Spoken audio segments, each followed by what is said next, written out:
നമസ്കാരം. കൗമുദി ടിവിയുടെ കാർഷിക പരിപാടിയിലേക്ക് എല്ലാ മാന്യപ്രേക്ഷകർക്കും സ്നേഹം നിറഞ്ഞ സ്വാഗതം.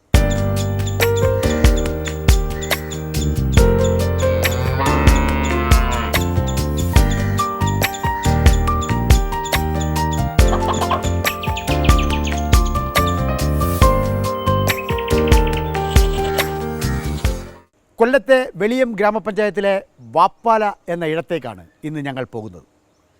ഇവിടെയാണ് പുത്തമ്പുരയിൽ അഗ്രി ഫാം. പ്രവാസി മലയാളിയായ സന്തോഷ് കുമാറിൻ്റേതാണ് ഫാം. നോക്കി നടത്തുന്നത് ജയകുമാർ. 40ഓളം വരുന്ന പൂവാലികൾ. അവർക്കായി പ്രത്യേക സ്വർഗീയ സുന്ദര സൗകര്യങ്ങൾ. കണ്ണെത്താ ദൂരത്തോളം നീളുന്ന തീറ്റപ്പുൽ കൃഷി. കോഴിമുട്ടയ്ക്കായി BV 380 കോഴികൾ, കാടക്കോഴികൾ. അങ്ങനെ ഫാം സംയോജിതമാകുന്നു.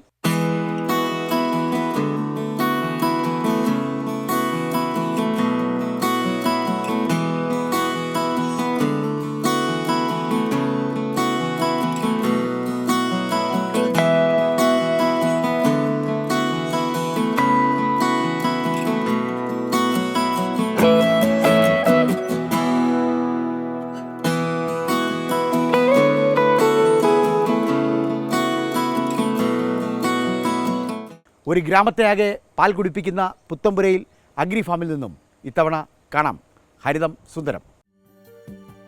വെളിയത്തെ വാപ്പാല എന്നാൽ ഗ്രാമസൗന്ദര്യത്തിൻ്റെ ഒരു തുണ്ടാണ്. അവിടെ കൃഷിയുടെ മറ്റൊരു ചരിത്രം എഴുതുവാൻ പ്രവാസി മലയാളിയായ സന്തോഷ് കുമാർ ഉണ്ട്. പുത്തൻപുരയിലെ സന്തോഷ് കുമാറിൻ്റെ വീട് ഇന്ന് നിൽക്കുന്നത് ഒരു ഫാം ഭൂമികയിലാണ്. അത് നോക്കി നടത്തുന്നതാകട്ടെ ജയകുമാറും. സംയോജിത കൃഷി എന്ന മേഖലയിലാണ് ജയകുമാറും സന്തോഷ് കുമാറും കൈതൊട്ടത്. ഫാമായാൽ സർവം സംയോജിതമാകണം, ഒന്നിൽ പോയാൽ മറ്റൊന്ന്.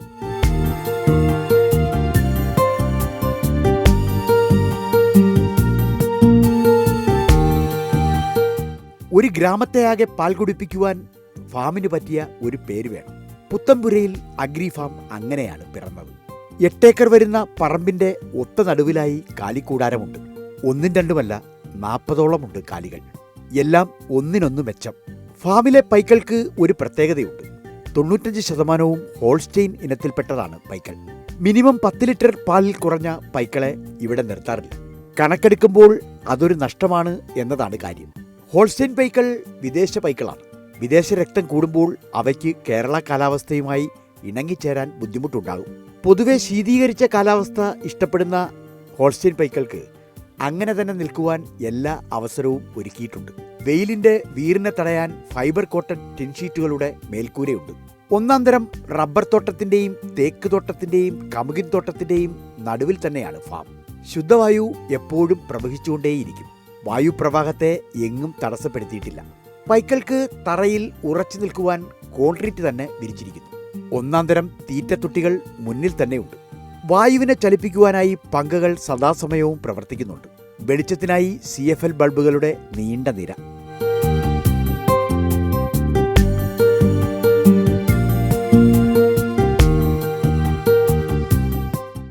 പശുക്കിടാങ്ങൾക്കായി പ്രത്യേക ഒരിടമുണ്ട്. പശു വളർത്തലിലെ ബോണസാണ് പൈക്കിടാങ്ങൾ. കാളക്കിടാങ്ങളെ 2 മാസം വളർത്തി വിൽക്കും.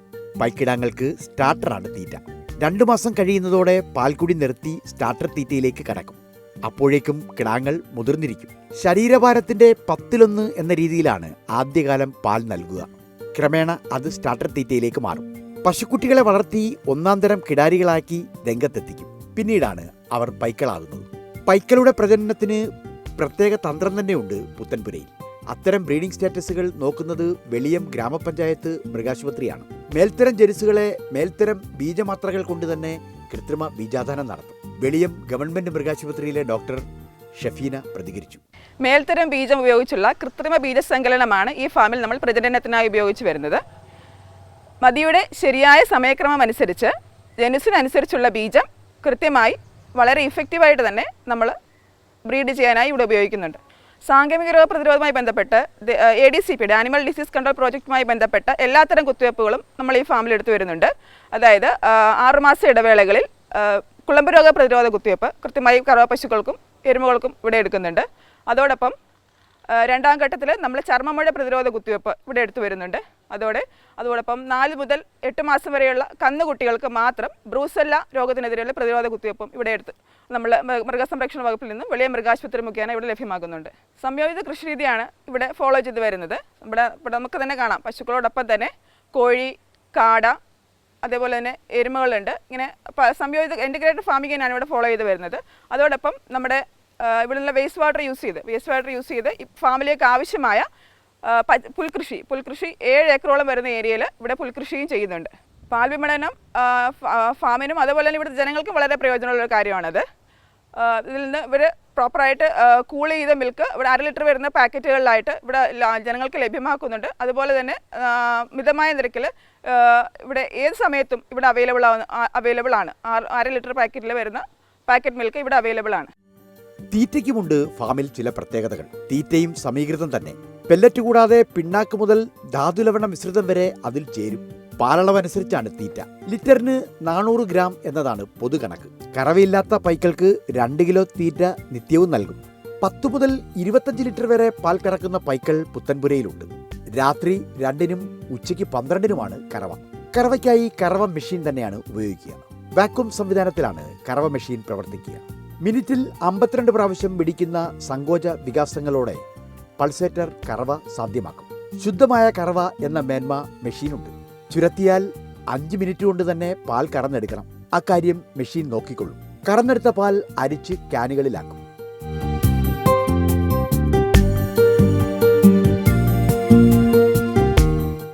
വിൽപ്പനയ്ക്കും ഒരു രീതിയുണ്ട്. ഫിൽപാക്ക് മെഷീനുകളിൽ കവറിൽ പാലടിച്ചാണ് വിൽപ്പന. 1/2 ലിറ്റർ പാലുള്ള കവറുകൾ ഫിൽപാക്ക് മെഷീനിൽ തയ്യാറാക്കും. അത് എവിടെയും സൂക്ഷിക്കാം എന്നതാണ് അതിൻ്റെ മേന്മ. പാൽ ശേഖരിച്ച് അപ്പോൾ തന്നെ ഗ്രാമത്തിലെ വിവിധ ഭാഗങ്ങളിൽ എത്തിക്കും. ഇതിനായി പ്രത്യേക വാഹനമുണ്ട്. ഫാമിലെ പ്രവൃത്തി മണിക്കൂറുകളുടെ നൈരന്തര്യം ജയകുമാർ വിശദീകരിച്ചു. വെളിയത്തെ പുത്തമ്പുരയിൽ അഗ്രി ഫാമിൻ്റെ നായകൻ ജയകുമാർ നമ്മോടൊപ്പം ഉണ്ട്. അദ്ദേഹവുമായി ചില വിശേഷങ്ങൾ പങ്കുവയ്ക്കാം. നമസ്കാരം ജയകുമാർ. നമസ്കാരം. ജയകുമാർ, ഒരു ദിവസം രാവിലെ തുടങ്ങുമ്പോൾ മുതൽ വൈകുന്നേരം അവസാനിക്കുമ്പോൾ വരെ ഇവിടുത്തെ ഈ ഫാമിലെ പ്രവർത്തനങ്ങൾ എങ്ങനെയൊക്കെയാണ്? 2 മണിക്ക് സ്റ്റാർട്ട് ചെയ്യും. രാവിലെ കറവയുടെ കൂടെ തന്നെ തീറ്റയും. ഒരു സൈഡ് കറവ വരുമ്പോൾ ഒരു സൈഡ് തീറ്റ ഇട്ട് പോകും. തീറ്റ കൊടുത്തു കഴിഞ്ഞാൽ ഉടനെ പുല്ല് കൊടുക്കും. പുല്ല് കൊടുത്തു കഴിഞ്ഞാൽ പിന്നെ ഫ്രീ ആയി. പിന്നെ ഉച്ചയ്ക്ക് 10 മണിയാകുമ്പോൾ നമ്മൾ വീണ്ടും കുളിപ്പീരും കാര്യങ്ങളൊക്കെ കഴിഞ്ഞ് ഉച്ചയ്ക്കും അതേപോലെ കറവയുടെ കൂടെ തന്നെ തീറ്റ എല്ലാം കൊടുത്ത്.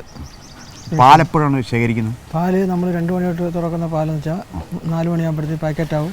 4 മണിക്കാണ് നമ്മൾ റൂട്ടിലേക്ക് സെയിൽ ചെയ്യും. എങ്ങനെയാണ് ഇവിടുന്ന് പാൽ കൊണ്ടുപോകുക? പാക്കറ്റ് അടിച്ചാൽ പാക്കറ്റ്. അപ്പോൾ എത്ര ദൂരം പോകും ഈ പാല്? ഈ പാല് നമ്മൾ കൊട്ടാരക്കര ഉണ്ട്. കൊട്ടാരക്കര വരും. ഇതാരാണ് യഥാർത്ഥത്തിൽ ഈ പാലിൻ്റെ ആവശ്യക്കാരാണ്? വീട്ടുകാരുണ്ട്, കടക്കാരും ഉണ്ട്. എങ്ങനെയാണ് പാലിൻ്റെ വില? പാല് നമ്മൾ കടക്കാർക്ക് 24, വീട്ടുകാർക്ക് 27. വീട്ടുകാർക്ക് 27. അപ്പോൾ വീട്ടുകാർ ഈ നമ്മുടെ വാഹനം വരുന്നത് കാത്തിങ്ങനെ നിൽക്കും? നമ്മൾ വീടുകളിൽ കൊടുക്കുക, അവിടെ ചെന്നം കൊടുക്കുക. അപ്പോൾ ഈ പാൽവണ്ടി ഒരുപാട് വീടുകൾ സഞ്ചരിക്കും. ഉണ്ട്. അപ്പോൾ അങ്ങനെയൊക്കെ വരുമ്പോഴത്തേക്ക് ഈ വിലയ്ക്ക് വിറ്റാൽ ഇത് മുതലാവും? മുതലാവുമെന്ന് ചോദിച്ചു കഴിഞ്ഞാൽ മുതലാവത്തൊന്നുമില്ല.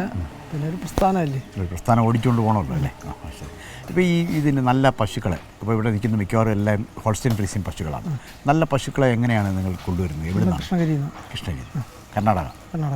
അപ്പോൾ ഈ കൃഷ്ണഗിരി പോയാൽ നല്ല പശുക്കളെ കണ്ടാൽ അറിയാമോ? കണ്ടെടുക്കും. എന്തൊക്കെ ഒരു നല്ല പശുവിൻ്റെ ലക്ഷണം എന്താ? നല്ല പശു എന്ന് വെച്ചാൽ കറുപ്പും വെള്ള, പിന്നെ പാലുള്ള തൊലിക്കട്ടി കുറവുണ്ട്, അങ്ങനെയൊക്കെ നോക്കിയെടുക്കും. അങ്ങനെയൊക്കെ വരുമ്പോൾ സാധാരണ ഈ കൃഷ്ണഗിരിയിൽ നിന്നും മറ്റൊക്കെ ദൂരെ നിന്ന് കൊണ്ടുവരുന്ന പശുക്കൾക്ക് ഇവിടെ വരുമ്പോൾ ചില പ്രശ്നങ്ങളൊക്കെ, രക്തപരാധങ്ങളൊക്കെ ഉണ്ടാവും. അങ്ങനെയുള്ള പ്രോബ്ലംസ് ഉണ്ടായിരുന്നു. അങ്ങനെ വന്നാൽ എന്ത് ചെയ്യും? ട്രീറ്റ്മെൻറ്റ് ബ്ലഡ് ടെസ്റ്റ് ചെയ്യും.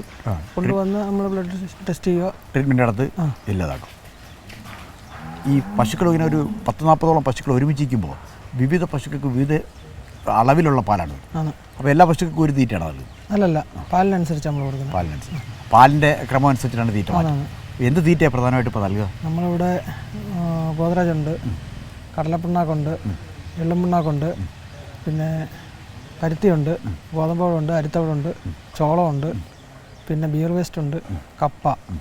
ഇതെല്ലാം കൂടെ ചേർത്തൊരു മിശ്രിതമാണ്? അല്ല, സെപ്പറേറ്റ്. അങ്ങനെ പല സമയത്ത് അല്ല, ഓരോന്നും കിലോ കണക്ക് അത് തൂക്കമെടുത്ത് തരാതരം പോലെ കൊടുക്കും. അപ്പോൾ ഈ നമ്മൾ കാണുന്നൊരു പ്രത്യേകത എന്ന് വെച്ചാൽ, പ്രത്യേകിച്ച് നമ്മുടെ തെക്കൻ ജില്ലയിലൊന്നും കണ്ടുവരാത്ത രീതിയിൽ പൈനാപ്പിളിൻ്റെ കുട കൊടുക്കുന്നു. ഉണ്ട്. അത് എവിടെ നിന്നാണ് കൊണ്ടുവരുന്നത്? നമ്മളത് മൂവാറ്റുപുഴ. അത് നല്ല ഗുണമുണ്ടോ? എന്താ അതിൻ്റെ സാധാരണ പുല്ലിനേക്കാൾ പുല്ലിൻ്റെ കൂടെ അതും കൂടെ കൊടുക്കും, അതുകൂടെ ചേർത്ത് കൊടുക്കും. അതിൻ്റെ ഒരു മെച്ചം ഉണ്ടാകുന്നുണ്ടോ പശുക്കൾക്ക് ഇങ്ങനെ കൊടുക്കുന്നുണ്ട്? Body weight maintain. ഒരു ഗ്രാമത്തെയാകെ പാൽ കുടിപ്പിക്കുവാൻ ഇന്ന് പുത്തമ്പുരയിൽ ഡയറി ഫാം ഉണ്ട്. ഉപഭോക്താക്കളുടെ വിശ്വാസം അതാണ് പ്രധാനം. ഏത് ബിസിനസ്സിലും അത് അങ്ങനെ തന്നെയാണ്. ഗ്രാമപഞ്ചായത്തിന്റെ പൂർണ്ണ സഹകരണത്തോടെയാണ് ഫാം പ്രവർത്തിക്കുക. പഞ്ചായത്ത് അധ്യക്ഷനും അംഗങ്ങളും ഉൾപ്പെടെയുള്ള സംഘം വല്ലപ്പോഴുമൊക്കെ ഫാം സന്ദർശിക്കാറുണ്ട്. ഗ്രാമപഞ്ചായത്ത് പ്രസിഡന്റ് ആർ പ്രശാന്ത് പ്രതികരിച്ചു. നമ്മുടെ വിളയം ഗ്രാമപഞ്ചായത്തിലെ 5ാം വാർഡിലാണ് ഈ ഫാം സ്ഥിതി ചെയ്യുന്നത്. പുത്തമ്പുരയിൽ അഗ്രി ഫാം എന്ന പേരിൽ ഒരു 4-5 വർഷത്തിനു മുമ്പേ നടന്നുകൊണ്ടിരിക്കുന്ന ഈ ഫാം ഈ പ്രദേശത്തെ 1-2 വാർഡുകൾ പാൽ നല്ല ശുദ്ധമായ പാലെത്തിക്കുന്നതിന്, അതേപോലെ തന്നെ ഉമ്മന്നൂർ പഞ്ചായത്തിൻ്റെ ഒരു 3-4 വാർഡിലും പാലുകൾ രാവിലെ ശുദ്ധമായ പാലെത്തിക്കുന്നതിന് വേണ്ടിയിട്ടുള്ള വലിയ സഹായമാണുള്ളത്. അത് നമ്മളിപ്പോൾ പുതിയ കാലഘട്ടത്തിൽ കൃത്രിമ പാല് നമ്മൾ വിൽക്കുന്ന കൃത്രിമ പാലുകളാണ് ഈ കവറിലൊക്കെ വരുന്നത് എന്ന് നമ്മൾ മനസ്സിലാക്കിക്കൊണ്ടിരിക്കുന്ന ഒരു കാലഘട്ടത്തിലാണ് നമ്മുടെ ഈ നാട്ടുപ്രദേശത്ത് നമ്മുടെ ഇവിടെ ഏക്കർ കണക്കിന് ഭൂമിയൊക്കെ പുൽകൃഷിയൊക്കെ ചെയ്തുകൊണ്ട് നല്ല ശുദ്ധമായ പാൽ ഉൽപ്പാദിപ്പിച്ചുകൊണ്ട് ഒരു നെല്ല എന്ന പേരിൽ കവർ പാൽ രാവിലെ വീടുകളിൽ എത്തുകയാണ്. എൻ്റെ വീട്ടിലും ഇവിടെ നിന്നുള്ള പാലാണ് ഞാൻ വർഷങ്ങളായിട്ട് ഉപയോഗിച്ചുകൊണ്ടിരിക്കുന്നത്. വലിയ സഹായമാണ് ഈ നാട്ടിലെ ആളുകൾക്ക് ഇതുകൊണ്ട് ലഭിക്കുന്നത്. അതുപോലെ തന്നെ മുട്ട. ഇപ്പോൾ ഇവിടെ ഞാൻ മനസ്സിലാക്കുന്നത്, ഇടയ്ക്കെല്ലാം ഞാൻ ആഴ്ചയൊരിക്കലൊക്കെ ഇവിടെ സന്ദർശിക്കുന്നതാണ്. ഞാൻ മനസ്സിലാക്കുന്നത് ഒരു 50ഓളം പശു, 20ഓളം പശുക്കുട്ടികൾ, അതേപോലെ തന്നെ കാട, അതുപോലെ തന്നെ താറാവ്, കോഴി തുടങ്ങി മറ്റ് പോത്ത്, എരുമ ഒക്കെ തുടങ്ങിയിട്ടുള്ള എല്ലാം ഉണ്ട്. അങ്ങനെ ഒരു മിക്സഡ് ഫാമായിട്ടാണ് ഇത് പ്രവർത്തിച്ചുകൊണ്ടിരിക്കുന്നത്. ഇത് നാട്ടിലെ ഞങ്ങൾക്ക് എല്ലാവർക്കും വലിയ സഹായകരം, ഈ നാട്ടുകാർക്കെല്ലാം തന്നെ സഹായകരമാണ്. നമുക്ക് പഞ്ചായത്തിന് തന്നെയും ഇവരൊരു പ്രത്യേക പ്രോജക്റ്റുള്ള എൻ്റെ ഒരു സുഹൃത്ത് തന്നെയാണ് സുരേഷ് കുമാർ ഇത് നടത്തുന്നത്. വലിയ സന്തോഷം അതിൽ ഞങ്ങൾക്കുണ്ട്. സമഗ്ര പുരയിട കൃഷിയാണ് ഉദ്ദേശമെങ്കിൽ കൃഷി സംയോജിതമാകണം. അതിനുള്ള വലിയ മാതൃക സൃഷ്ടിക്കുവാൻ പുത്തമ്പുരയിൽ ഫാം ഒരുക്കമാണ്. അതിനായി ആദ്യം വന്നത് 1000ഓളം കോഴികളാണ്. സാധാരണക്കാരല്ല, BV380 കോഴികൾ. ആഴ്ചയിൽ 5 മുട്ട, മാസത്തിൽ 25 മുട്ട, വർഷത്തിൽ 300 മുട്ട എന്നതാണ് BV380 കോഴികളുടെ മുട്ടക്കണക്ക്. അവർക്കായി വിശാലമായ ഷെഡുകൾ ഒരുങ്ങി. കേജുകളിലാണ് BV380 കോഴികളെ വളർത്തുക. അത് തട്ടുപന്തൽ പോലെ നിരന്നിരിക്കും. നടുവിൽ 1-ാം തരം നടപ്പാതയുണ്ട്. വശങ്ങളേതും മറച്ചിട്ടില്ല. വായു അനായാസമായി ഒഴുകി ഇറങ്ങത്തക്ക രീതിയിലാണ് കോഴിക്കൂടിന്റെ നിർമ്മാണം. വെയിലും മഴയുമൊക്കെ തടയാൻ ഫൈബർ കോട്ടഡ് ടിൻഷീറ്റിന്റെ മേൽക്കൂരയുണ്ട്. പണ്ടത്തെ പോലെയല്ല കോഴിക്കൂടാരം. കോഴികൾക്ക് കുടിക്കാനായി ശുദ്ധവെള്ളം വന്നെത്തുന്നത് നിപ്പിൾ ഡ്രിങ്കറിലാണ്. ഡ്രിങ്കറിൽ തുടിച്ചു നിൽക്കുന്ന ഒരു തുള്ളി വെള്ളമാണ് അവർ പാനം ചെയ്യുന്നത്. ഫലമോ വെള്ളം വീണ് കൂടുകൾ വൃത്തികേടാവില്ല, തീറ്റയും കേടാകില്ല. തീറ്റയ്ക്കായി PVC പൈപ്പുകളുടെ പ്രത്യേക സംവിധാനമുണ്ട്. 8 ആഴ്ച തീറ്റ തന്നെയാണ് BV380 കോഴികൾക്ക് നൽകാറ്. മുട്ട വീണാൽ അത് ഒഴുകിയെത്താൻ പ്രത്യേക സംവിധാനം കേജുകളിലുണ്ട്. തവിട്ട് മുട്ടയാണ് BV380 കോഴികളുടേത്. അതുകൊണ്ട് തന്നെ കോഴികൾക്കും മുട്ടയ്ക്കും ഉയർന്ന ഡിമാൻഡുണ്ട്. കൃത്യം 4.5 മാസം പ്രായത്തിനുള്ളിൽ തന്നെ BV380 കോഴികൾ മുട്ടകളിട്ട് തുടങ്ങും. പിന്നീട് തുടർച്ചയായി 18 മാസം. മുട്ടയിടാൻ തുടങ്ങുമ്പോഴേക്കും തലപ്പൂവ് ചെറുതായി വളഞ്ഞു തുടങ്ങും. മുട്ട നിത്യവും കിട്ടുന്ന പരുവത്തിൽ തലപ്പൂവ് അർദ്ധചന്ദ്രാകൃതിയിലാകും.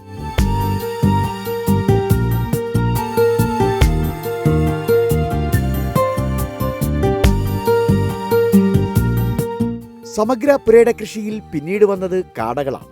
ജപ്പാൻകാർ വ്യാവസായികമായി വികസിപ്പിച്ച കാടകളാണ് കോട്ടൂർനിക്സ് കാടകൾ. ഒരു കോഴിയെ വളർത്തേണ്ട ഇടത്ത് 5 കാടകളെ വളർത്താം. കാടകൾ വൈകുന്നേരം 5 മണിക്കാണ് മുട്ടകളിടുക. കോഴിമുട്ടയേക്കാൾ ഒത്തിരി ഗുണങ്ങൾ കാടമുട്ടയ്ക്കുണ്ട്. 8 അമിനോ അമ്ലങ്ങൾ കൂടുതലാണ് കാടമുട്ടയിൽ. കാടയ്ക്ക് അല്പം തീറ്റ മതി എന്ന ആശ്വാസമുണ്ട്. ഏറിയാൽ 25 ഗ്രാമേ ദിവസം വേണ്ടൂ. 6 ആഴ്ച പ്രായത്തിൽ തന്നെ കാടകൾ മുട്ടകളിട്ട് തുടങ്ങും. പിന്നീട് തുടർച്ചയായി 6 മാസം മുട്ടകൾ കിട്ടും. 7 അടി നീളവും 3 അടി വീതിയും 1 അടി പൊക്കവുമുള്ള കൂട്ടിൽ 100 കാടകൾ വളരും. ശാന്തസുന്ദരമായ അന്തരീക്ഷം കൊടുത്താൽ 98% കാടകളും മുട്ടകളിടും. കാടവളം നൈട്രജനാൽ സമ്പുഷ്ടമാണ്. അതുകൊണ്ട് തന്നെ മികച്ച ഉൽപ്പന്നമെന്ന രീതിയിൽ അത് വിൽക്കുകയും ചെയ്യാം. കാടയോടൊപ്പം കൂടുവാൻ താറാവുകളുണ്ട്. കുട്ടനാട്ടിൽ നിന്നും എത്തിച്ച ചാരയും ചെമ്പല്ലിയുമാണ് താറാവുകൾ. നല്ല കൊളസ്ട്രോൾ കൂടുതലുള്ള മുട്ടയാണ് താറാവിൻ്റേത്. അതുകൊണ്ട് തന്നെ താറാവിൻ മുട്ടയ്ക്ക് ഡിമാൻഡ് ഏറെയാണ്.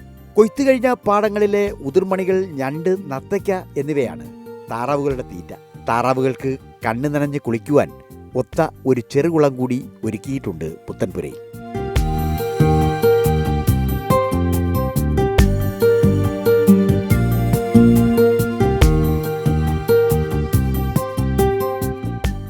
അനുദിനം ഏറിയും കുറഞ്ഞും വരുന്ന കാർഷിക വ്യവസായത്തെക്കുറിച്ചും ക്ഷീര വ്യവസായത്തെക്കുറിച്ചുമൊക്കെ വലിയ പ്രതീക്ഷകളുണ്ട് ജയകുമാറിന്. അതൊക്കെയും ഹരിതം സുന്ദരത്തോട് പങ്കുവച്ചു.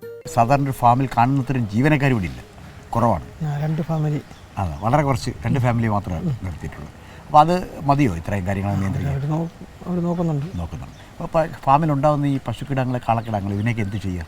നമ്മൾ പശുക്കിടാവുകൾ ഇവിടെ ഉണ്ട്, ഒരുപാട് കിടാവുകളുണ്ട്. കാളകളെ നമ്മൾ സെയിൽ ചെയ്യും. എത്രാമത്തെ മാസത്താണ് സെയിൽ ചെയ്യുന്നത്? 1 മാസം 1.5 മാസമൊക്കെ ആകുമ്പോൾ സെയിൽ ചെയ്യും. പശുക്കിടകളെ നമ്മൾ വളർത്തും. ഇപ്പോൾ ഇവിടെ വളർത്തി ഉണ്ടായി വരുന്ന ഒരു പശുവിന് ഉണ്ടാകുന്ന ഒരു ഗുണം പുറത്തുനിന്ന് വരുന്ന പശുവിനുണ്ടാവും? ഇല്ല. ഇവിടുന്ന് വരുന്ന പശുവിന് രോഗങ്ങൾ കുറവാണ്. ഇപ്പോഴും നമ്മുടെ അടുത്ത് ഇപ്പോൾ 2 പ്രസവിച്ച്. ശരി, അത് വളരെ നന്നായിട്ട് കിട്ടുന്നുണ്ട്. ഈ ഒരു മിനിമം പാലെങ്കിലും ഇല്ലാത്ത പശുക്കളെ വിൽക്കില്ലേ? നമ്മളങ്ങനെ കൊടുക്കാറില്ല. എന്നാലും ഒരു മിനിമം പാൽ എത്ര വെച്ചിരിക്കുന്നത്? നമ്മളൊരു 9-10 ലിറ്റർ. 10 ലിറ്റർ മിനിമം കിട്ടണം, എന്നാലേ ഇത് ലാഭകരമായിട്ട് കൊണ്ടുപോകും. അപ്പോൾ ഈ ക്ഷീര വ്യവസായത്തിൻ്റെ ഏറ്റവും പ്രധാനപ്പെട്ട ഒരു അനുബന്ധ മേഖലയെന്ന് പറയുന്നത് തീറ്റപ്പുൽ കൃഷിയാണ്. അത് എത്ര ഏക്കർ? നമുക്ക് 7 ഏക്കറുണ്ട്. 7 ഏക്കർ. ആ 7 ഏക്കറിലെ തീറ്റപ്പുല്ല് കൊണ്ട് തന്നെ ഇത്രയും പശുക്കളെ വളർത്തി കൊണ്ടുപോകാൻ കഴിയും. 7 ഏക്കറിലെ പുല്ല് കൊണ്ട് കൈത ഇറക്കുന്നുണ്ട്. പൈനാപ്പിൾ ഇതുകൊണ്ട് ഇത് ഓടിച്ചു പോകാൻ പറ്റും. ഈ പുൽകൃഷി, ആ പുല്ലിന് എന്ത് വളം എങ്ങനെയാണ് എത്തിക്കുക? ഞങ്ങൾ സ്ലറി ഇവിടുന്ന് തന്നെ സ്ലറി. ഈ പശുക്കളെ ഇങ്ങനെ തിരഞ്ഞെടുപ്പ് പ്രക്രിയയൊക്കെ ഇങ്ങനെ നല്ല രീതിയിലാവുമ്പോൾ ഈ ബീജം കുത്തിവെപ്പ് അതൊരു പ്രത്യേക രീതിയിലാണ്. അപ്പോൾ അതിൻ്റെ കാര്യങ്ങളൊക്കെ നിയന്ത്രിക്കുന്നത് നമ്മളിവിടെ ക്രയക്കനുണ്ട്, നമുക്ക് സെമനുണ്ട്. അത് ഉപയോഗിച്ച് നിങ്ങൾ എങ്ങനെ തീരുമാനിക്കുന്നത് ഏത് പശുവിന് ഏത് ബീജം വേണമെന്നൊക്കെ? ഡോക്ടർ തീരുമാനിക്കും. അപ്പോൾ ആ രീതിയിലാണ് ഇത് കൊണ്ടുപോകുന്നത്. അപ്പോൾ നിങ്ങൾ ഈ ഫാം അഥവാ ഇനി വികസിപ്പിക്കുകയാണെങ്കിൽ ഏത് രീതിയിലാണ് വികസിപ്പിക്കാൻ പോകുന്നത്? ഏത് രീതിയിലാണ് നിങ്ങളുടെ ജയകുമാർ നോക്കി നടത്തുന്നുള്ളൊരു കാര്യമുണ്ടല്ലോ. അപ്പോൾ ഇത് എങ്ങനെ കൊണ്ടുപോകണമെന്ന് ജയകുമാർ ആഗ്രഹിക്കും? നമ്മളിത് കൂടുതൽ ഒന്നുകൂടെ വിശാലാക്കണമെന്ന് വിചാരിച്ച് ഉണ്ട്. കൂടുതൽ എണ്ണം പശുക്കൾ വരുമ്പോഴാണോ ലാഭം, അതേ കുറയുമ്പോഴാണോ? പശുക്കൾ വരുമ്പോഴാണ് ലാഭം. അപ്പോൾ ഇപ്പം 40 എന്നുള്ള ഒരു 80 ആക്കി കഴിഞ്ഞാൽ അത് കുറച്ചുകൂടെ ലാഭം. അങ്ങനെ ആക്കാൻ പറ്റുന്ന അങ്ങനെ ഒരു മനസ്സിലങ്ങോട്ട് ചിന്തയുണ്ടോ? അങ്ങനെ ചിന്ത വെച്ചാൽ നമ്മൾ മാത്രം ചിന്തിച്ചിട്ട് പണം മുടക്കാനുള്ള എല്ലാം വേണം. എന്തായാലും ഇത് എണ്ണം വർദ്ധിപ്പിക്കണമെന്നാണ് ജയകുമാറിൻ്റെ അഭിപ്രായം, അല്ലേ? ഇപ്പോൾ ഈ പുതിയതായിട്ട് ഇങ്ങനെ ഇത്തരം ഫാമുകളൊക്കെ തുടങ്ങാൻ വരുന്ന ഒരാൾക്ക് എന്തെങ്കിലും ഒരു ഉപദേശം കൊടുക്കാനുണ്ടോ? ഉപദേശം, നമ്മൾ 5 പശുവൊന്നും തുടങ്ങരുത്. ആദ്യം ഒരു പശുവിനെയൊക്കെ നിർത്തി നോക്കണം. അതിൻ്റെ ലാഭവും നഷ്ടമൊക്കെ നോക്കി പഠിച്ച് മനസ്സിലാക്കി എന്തായാലും അങ്ങനെ വരുന്നവർക്ക് ജയകുമാർ ഉപദേശം കൊടുക്കും. അതോ അല്ലേ? ചോദിച്ചാൽ കൊടുക്കും.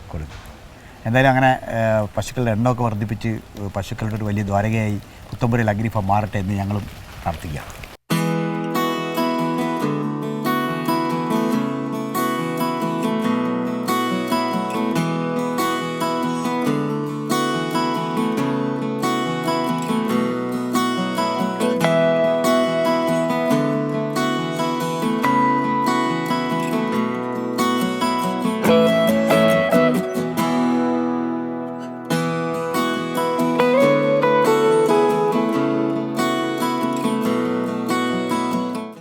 പങ്കുവയ്ക്കലാണ് കൃഷി. അത് പൂവാലികളായും കാടയായും കോഴിയായും ജനങ്ങളുമായും എല്ലാം പങ്കുവയ്ക്കപ്പെടുന്നു. അങ്ങനെ പങ്കുവയ്ക്കുന്നത് സ്നേഹം കൂടിയാണ് എന്ന് തിരിച്ചറിയുന്നു. നേരാം പുത്തമ്പുരയിൽ അഗ്രി ഫാമിന് ഭാവുകങ്ങൾ.